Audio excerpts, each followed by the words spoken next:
Hello, ladies and gentlemen. My name is Luis Arreola. Today I will be talking to you about the First Amendment of the United States Constitution. Now, before the First Amendment was written, of course, there had to be the Constitution that was written. Now, the United States Constitution wasn't written at the time of the United States becoming independent. What was written before then was the Articles of Confederation.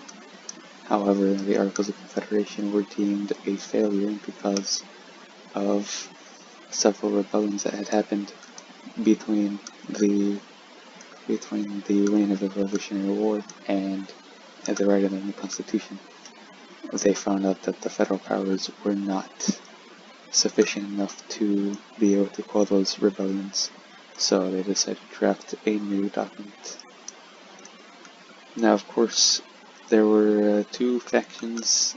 A faction that decided that wanted to keep the Articles of Confederation because they feared of the overreaching power of a central government, such as the one that they just fought against. And of course, those that wanted to be able to protect the state itself from fracturing in a confederation, which was seeming more and more likely by the day.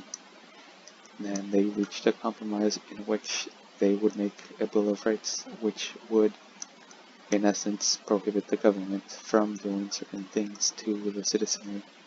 And one of these is, in fact, the First Amendment. Now, the First Amendment says that Congress shall make no law respecting an establishment of religion or prohibiting the free exercise thereof, or abridging the freedom of speech, or of the press, or the right of people peaceably to assemble, and to petition the government for a redress of grievances. Now, what does this mean exactly? Well, it's several items in itself. First off, it is this freedom of speech and self-expression, in which a person would be able to speak relatively freely, especially for the time with monarchs, about topics, about almost any topic that they would want. And the freedom of religion would also be important because the United States was founded partly by some religious outcasts, such as the Massachusetts colony and the colony of Baltimore in Maryland. The freedom of press was also important because during the Revolutionary War they used the press extensively to show, or to prove, in quotes I guess you could say, to prove to the people of the United States that England was in fact being a bit of a bully, so to speak, and to gain support for the war. And of course, the freedom of assembly and petition, because a lot of the Revolutionary War was due to the fact that they were non-represented in the government, and so they wanted to rectify that, at least in part, by allowing regular citizens to voice their displeasure towards the government, either by protesting or by petitioning directly to the government itself. Now, of course, why is this relevant today, you'd say? I believe it's one of the most relevant of the rights enumerated in the Bill of Rights, because it's one that we use almost every day. I mean, almost every day you can voice your displeasure towards the government. You could watch news, which is generally doesn't have to be government approved, and you could choose to practice a religion or not if you would prefer to be that way, and the government can't force you to choose a religion. Now, I believe that there's one recent event that kind of shows the power of the First Amendment, though it's a bit of a a bit of an overhanded,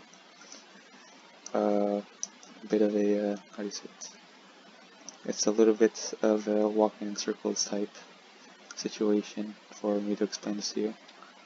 Now, Vanessa Guillen was a U.S. Army soldier in Fort Hood, Texas.